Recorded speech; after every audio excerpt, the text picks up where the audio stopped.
Të gjithë 35 të akuzuarit në rastin e Koçanit u deklaruan të pafajshëm për vepra që u ngarkohen nga prokuroria për tragjedinë e cila ndodhi në diskotekën Puls. Disa shprehnin keqardhje për atë që ka ndodhur, shprehnin ngushëllime për familjet e viktimave, e uronin shërim atyre që ende po luftojnë me plagët, por që të gjithë e hoqën fajsin nga vetja, duke thënë se nuk kanë asnjë lidhje me këtë rast dhe se nuk e dinë pse akuzohen.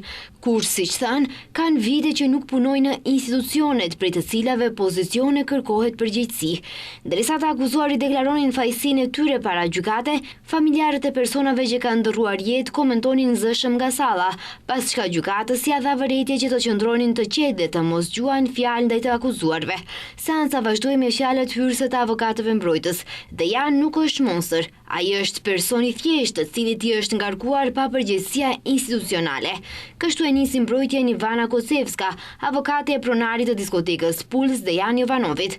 Në mbrojtjen e saj ajo gjeti faj tek të gjithë, duke nisur nga prokuroria e tek të gjitha institucionet dhe tek anëtarët e grupit Denga, por klienti i saj thotë se nuk ka asnjë faj.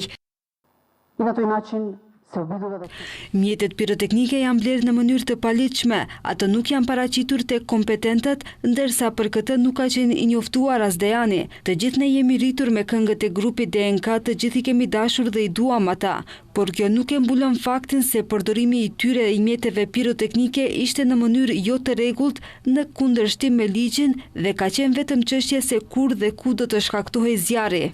Ndërsa e akuzuar i parë Dejan Jovanovski u shpreh se ende edhe sot nuk mund ta besojë se çfarë ka ndodhur atë natë.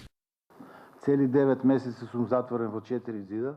Unë si njeri dhe si prind, në vendin ku mblidheshin shumë të rinj, edhe fëmijët e mi, a do të kishte mundësi të lejoj të ndodh një gjë e tillë. Nëse do e dija se mungon diçka, do të kisha ndërmarrë gjithçka që të reagohej në kohë. Të gjithë ata që më njohin mirë, e dinë se sa jam kujdesur për sigurinë e mysafirëve në klub.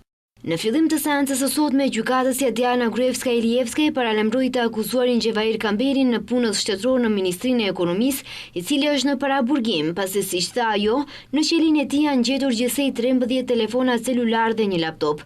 Për këtë gjë Kamberi u shpreh se ato i ka gjetur aty kur ka hyrë në qeli. Zjarri në Koçan shpërtheu natën e 15 dhe 16 marsit, duke rezultuar me 63 viktima dhe duke plagosur pothuajse 200 të tjerë. Në këtë rast akuzuar janë 35 persona dhe 3 subjekte juridike.